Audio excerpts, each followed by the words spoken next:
Muito boa noite a todos. Aqueles que não me conhecem, meu nome é Denise, e é com muita alegria que eu estou aqui novamente, que eu volto a essa tribuna para a reflexão da noite. Nós vamos falar hoje sobre uma personagem histórica que viveu nos tempos de Jesus, quando Jesus esteve encarnado aqui entre nós.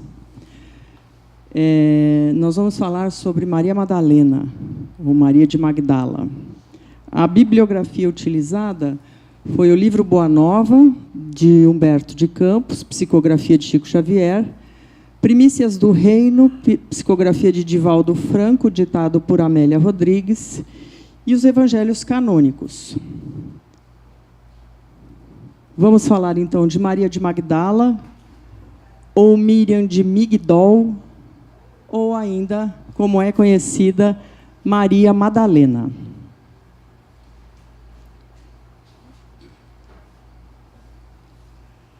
Muito bem.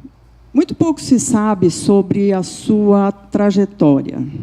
Nós conhecemos uma parte da sua vida, que foi o pedaço da sua vida adulta e de quando ela esteve com Jesus. Então, sobre a sua infância e a sua juventude, nós sabemos muito pouco, e aquilo que eu busquei foram, na verdade, a essência da sua história. Existem informações, às vezes, desencontradas, como vocês mesmo viram, a gente pode chamá-la de Magdala, de Migdol, de Madalena. Então, assim, são traduções, são histórias, são interpretações, e a gente não vai se ater a detalhes. Nós vamos procurar trazer aqui a reflexão de uma parte da sua vivência junto a Jesus e extrair daí algum aprendizado para nós, não é? Ela viveu, então, em Magdala. Magdala era uma cidade tranquila, de clima ameno, numa região próspera, e ficava entre as cidades de Dalmanuta, Tiberíades e Cafarnaum, às margens do lago de Genezaré, que também é chamado como Mar da Galileia. Era um lugar onde havia pescadores, mercadores de cabras, gente simples, amantes da natureza, agricultores. E havia ali muito movimento. Na verdade, eram 4 cidades, né, próximas umas das outras.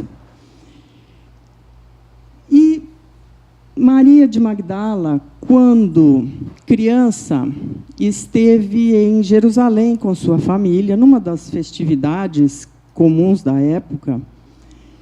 E, chegando lá, ela viu um homem, assim, com um olhar distante, dizendo: um dia que não está muito distante, ele virá e aparecerá como libertador do povo eleito. Ela se impressionou com esta fala, se aproximou do homem e perguntou: mas como ele será, Senhor? Quem é este homem que virá e libertará o povo? E ele disse assim: ele será belo, bravio e nobre.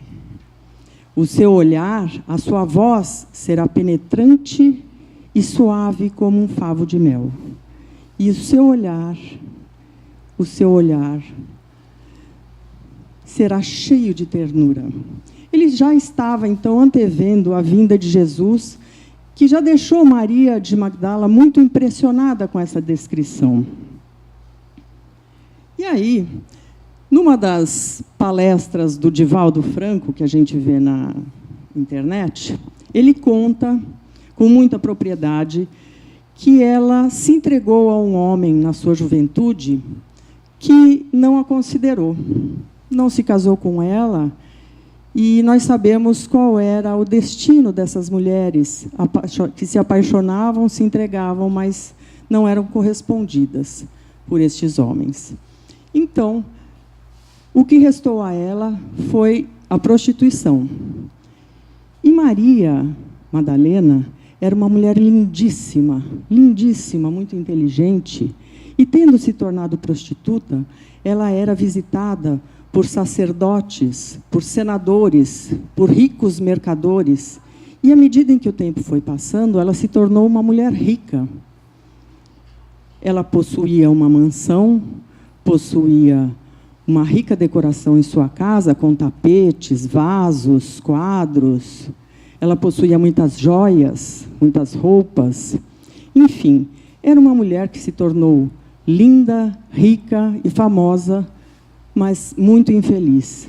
Ela buscava, como a maioria de nós busca, alguma coisa que conforte a alma, mas que a gente nem sempre sabe reconhecer o que é. Ela tinha tudo de que precisava para para o sucesso, enfim. Ela tinha servos, tinha escravos, mas não tinha amor no seu coração. Não tinha alegria, não tinha gratidão, não tinha felicidade.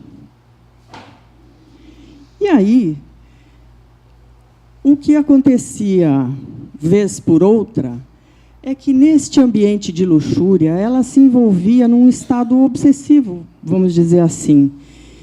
E se encontrava, certa vez, retirada em seus aposentos, deitada, absorta, com um olhar distante, via-se que ela estava angustiada,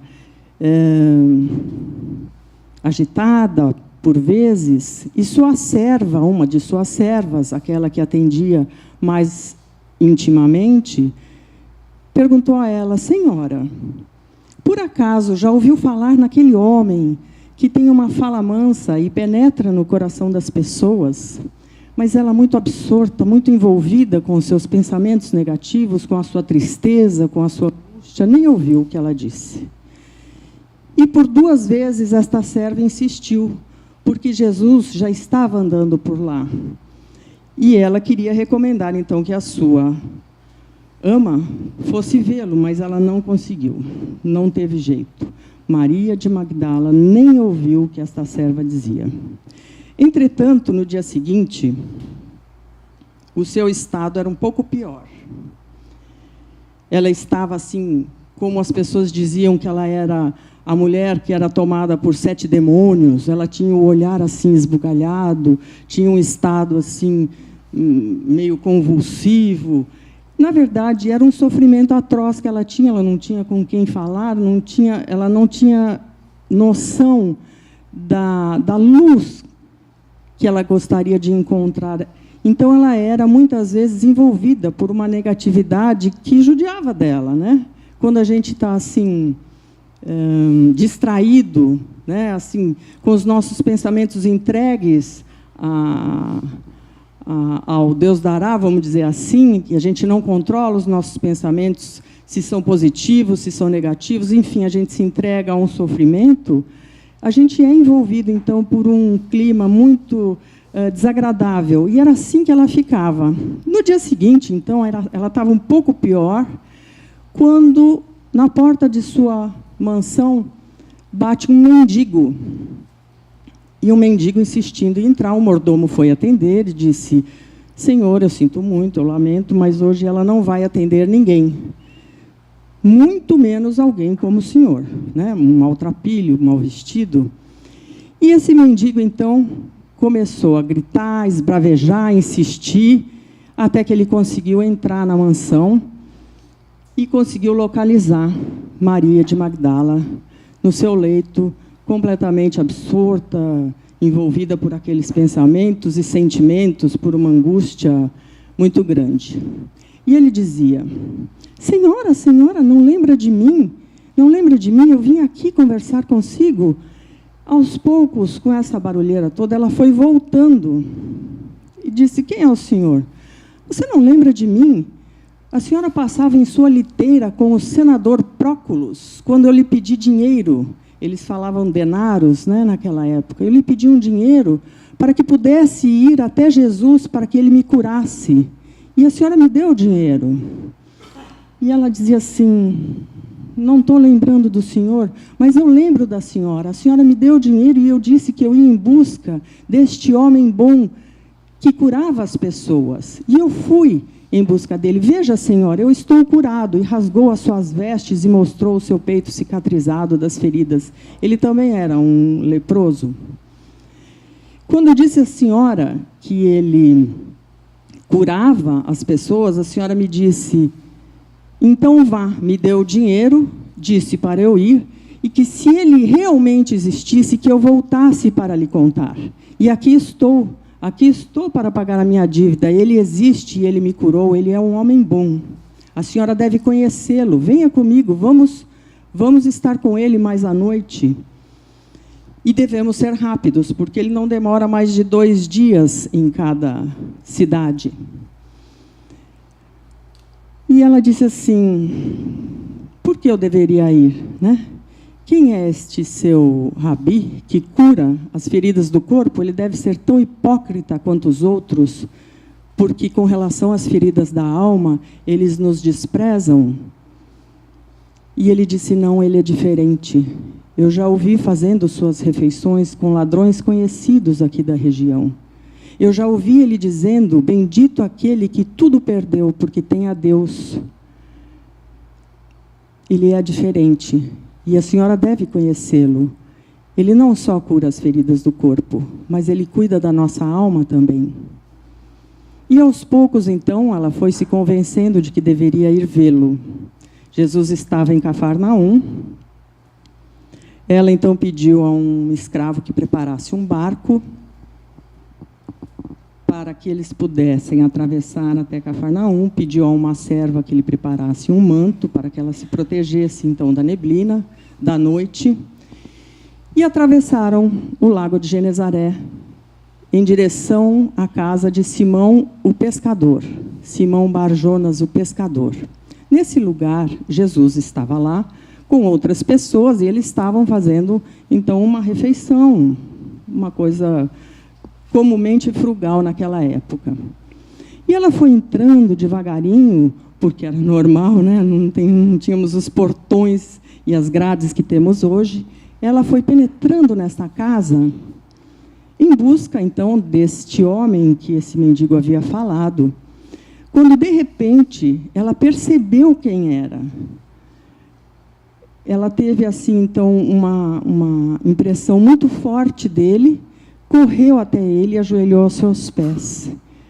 Quando ele disse, Maria, e ela disse, o senhor me conhece?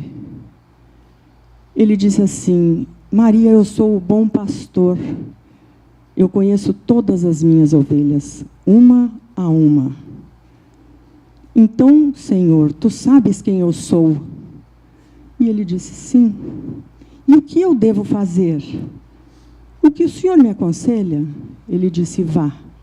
Vá e ame Maria. Ame profundamente. Ama os teus filhos.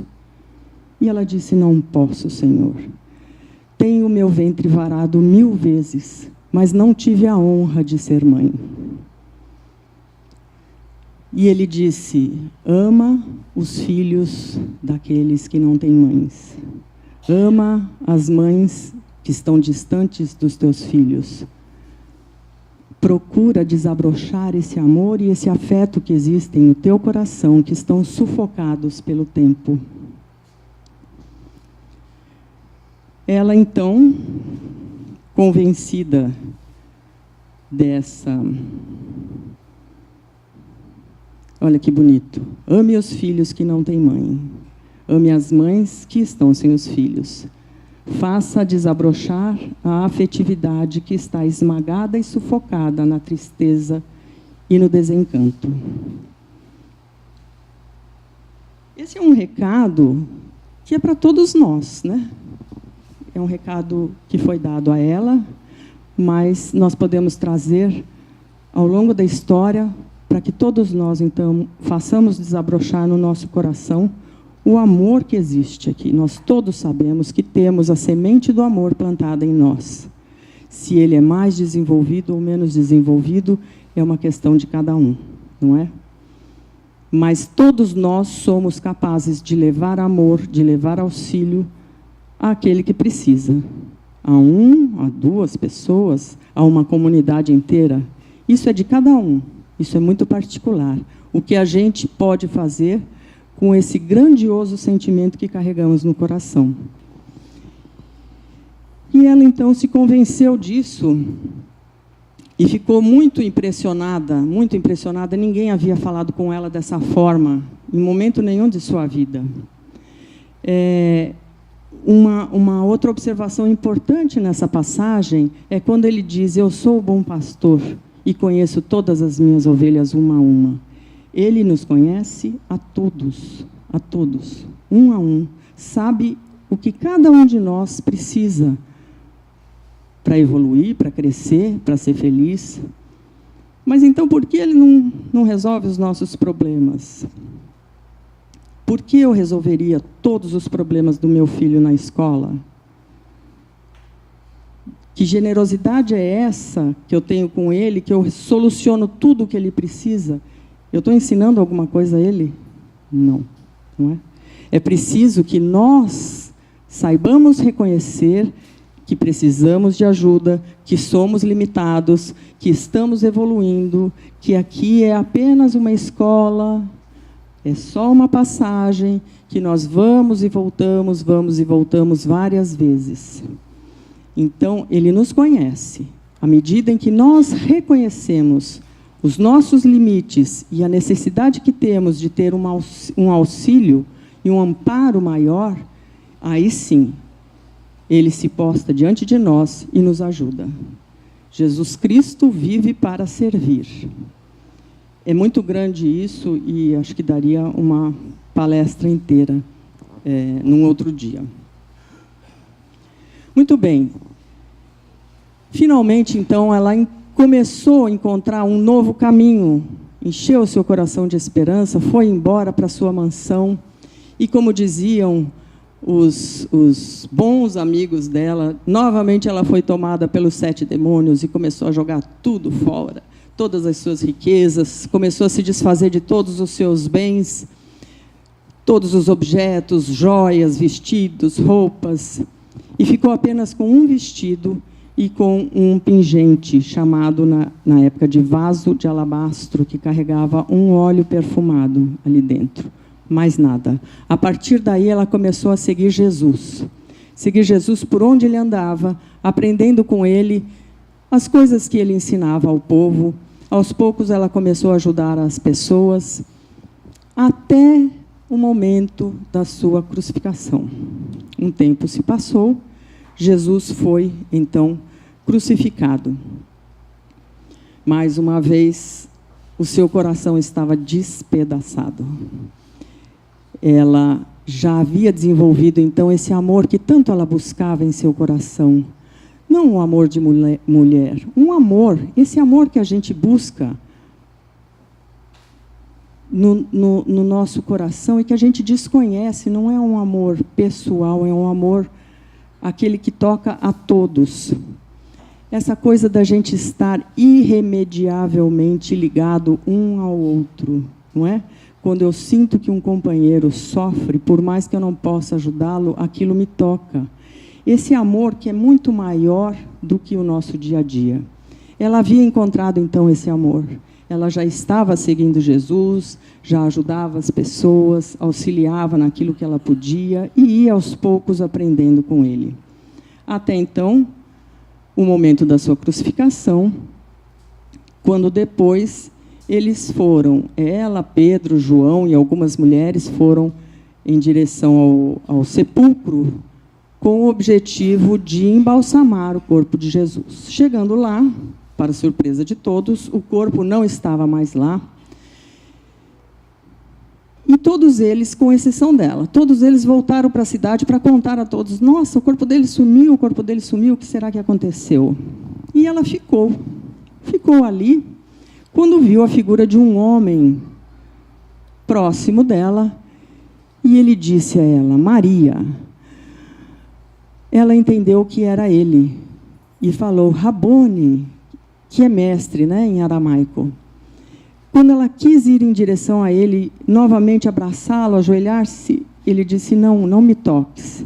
Na verdade, ele estava ali em espírito, materializado, e aquilo que as religiões chamam de ressurreição, para nós não existe a ressurreição, né? Só existe o nosso espírito que se desprende do corpo físico. Era a materialização de Jesus naquele momento que apareceu para ela. E aí ela ficou muito emocionada, muito feliz, e ele disse: vá e diga aos outros que eu vivo. Não foi assim? Então ela seguiu correndo também para a cidade para dizer a todos que Jesus estava vivo. Ele vive, ele vive. E aí, novamente, então, nós nos deparamos com os nossos limites. Mas justo a você ele foi aparecer, para você ele foi dizer que está vivo. Por que não a Pedro? Por que não a João? Por que não para a mãe dele? Né? Então, já na hora, já aconteceu ali um ambiente de dúvida, né? Por que para você?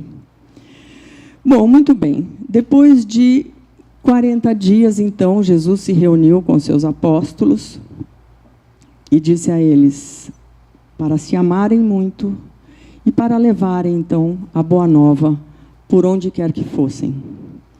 E Jesus, então, voltou aos céus, como dizemos, e cada um deles foi para um lado dar continuidade na sua vida, fazer as suas pregações. Ela foi ficando sozinha. Quando ela viu que os 2 últimos discípulos também estavam debandando, vamos dizer assim, indo embora para fazer o seu trabalho, as suas pregações, ela pediu para ir junto e eles também negaram. Você é mulher, você foi uma prostituta, ou seja, a sua credibilidade não vai nos ajudar em nada, né? A falta de credibilidade na sua pessoa não vai nos ajudar, porque as pessoas não vão acreditar em nós. E ela se viu sozinha, então. Por 1, 2, 3 dias, ela estava sozinha, tentou arrumar trabalho, ela precisava se alimentar, começou a sentir fome. Chegaram a dizer para ela: volte para o meretrício, você ainda é uma mulher bonita, você vai conseguir se sustentar dessa forma. Mesmo assim, ela negou e continuou a sua jornada ali sozinha, tentando alguma coisa. Quando ela ouviu um grupo chegando, eles usavam um objeto que eu não lembro o nome agora, era um grupo de leprosos que avisavam, né? Com aquele barulho, eles faziam barulho com esse objeto para avisar que eles estavam passando. Por serem leprosos, as pessoas não podiam nem chegar perto deles. Ela ouviu esse barulho, viu esse grupo chegando, e que vinha da Síria em busca de Jesus para a cura das suas doenças físicas. E quando perguntaram por Jesus, foi ela quem disse que Jesus já havia morrido há poucos dias, ele não estava mais lá. Houve um desespero total, mães preocupadas com seus filhos já doentes, e o que eles poderiam fazer. Meu Deus, nós viemos de tão longe em busca dele. Ela disse: por favor, vamos nos acalmar. Ele nos ensinou coisas tão bonitas, tão importantes, e começou a contar a eles as coisas que ela tinha ouvido de Jesus. E contou, falou até a noite, nem percebeu que a sua fome passou. Aí, quando chegava a polícia local, os guardas locais, para expulsarem essas pessoas ali da cidade, eles logo foram embora, e ao irem embora, uma das crianças se voltou e acenou para ela. Quando ela percebeu que ali estavam os seus únicos amigos, dali para frente. Ela seguiu com eles e foram, então, para aquele lugar que chamam de Vale dos Imundos, Vale dos Leprosos, e cuidou dessa gente, ajudou com a comida, com a alimentação, consolando a cada um deles, por 10 longos anos. Muito bem. Após esses 10 anos, então, ela, que era uma mulher linda, ainda, viu-se adoentada também, como os outros. E ela, contraindo a doença, ficou lá por mais um tempo, ajudando a todos na forma que podia, até chegar o seu momento final. Quando ela percebeu que estava nos seus últimos dias, ou que estava chegando próxima a hora dela desencarnar, ela foi em busca de Maria de Nazaré e João Evangelista. Despediu-se do grupo com muitas lágrimas, com muita emoção, e foi em busca de Maria de Nazaré para desencarnar junto da mãe de Jesus.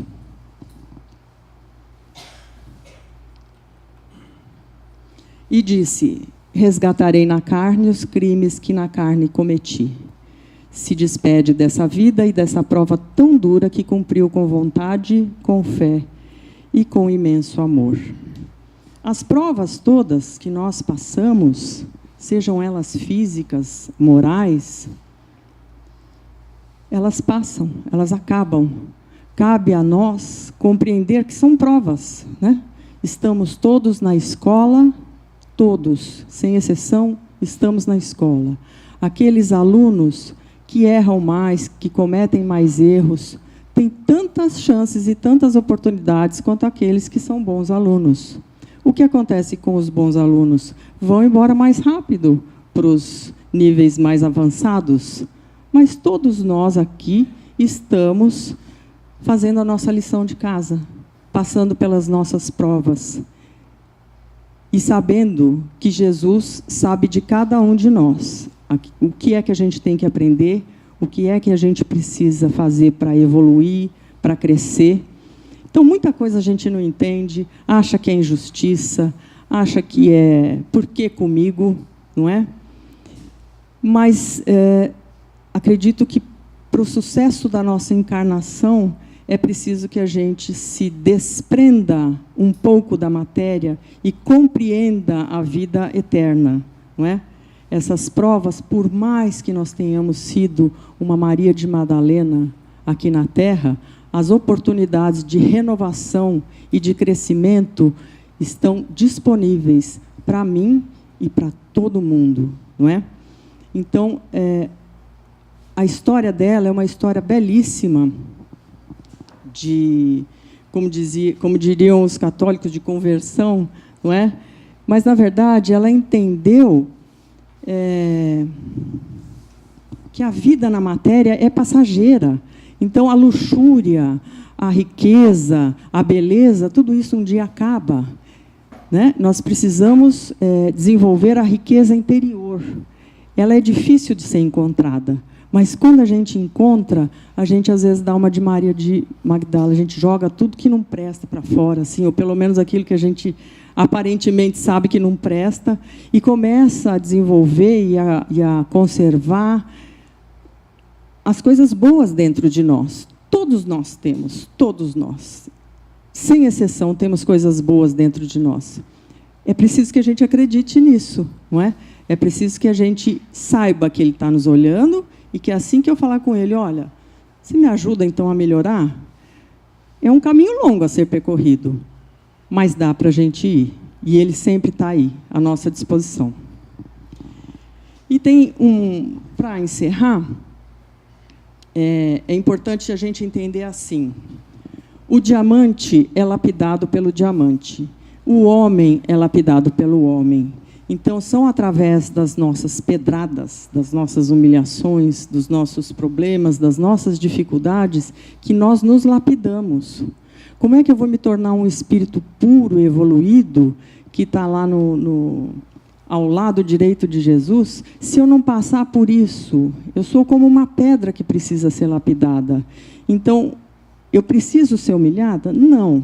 Mas é que, às vezes, o meu orgulho é tão grande que ele precisa de uns ajustes, não é? Às vezes, o meu egoísmo é tão grande que eu preciso tirar um pouco dessa bagagem negativa para fora e aprender a doar, aprender a me dar. E tudo isso, essas experiências são feitas, acontecem, são vividas na nossa família, no nosso dia a dia, entre nós. Nós somos aprimorados por nós mesmos, né? Não é Jesus que vem aqui e fala assim, olha, Denise, melhora um pouquinho nisso, melhora um pouquinho naquilo. Não, são nos embates do dia a dia que a gente entende o quanto a gente tem que melhorar. Né? Então, acho que é isso. Isso eu deixei para o final. O Emmanuel, em vários dos seus escritos, nos deixa muito claro que é preciso ter fé. Nós precisamos acreditar, então, que Jesus conhece a cada um de nós, sabe aquilo que precisamos, e que, quando a gente se dirige a Ele, Ele nos acolhe, nos acode, nos acolhe e nos ajuda. Né? Acalmar a nossa ansiedade e deixar Jesus agir. É como se Jesus não conseguisse trabalhar em ambiente agitado. Então, assim, para vir falar aqui na frente, se eu ficar nervosa, será que eu vou errar? Será que eu vou... Eu tenho que me acalmar e falar assim, se eu ficar calma, Ele me ajuda. Né?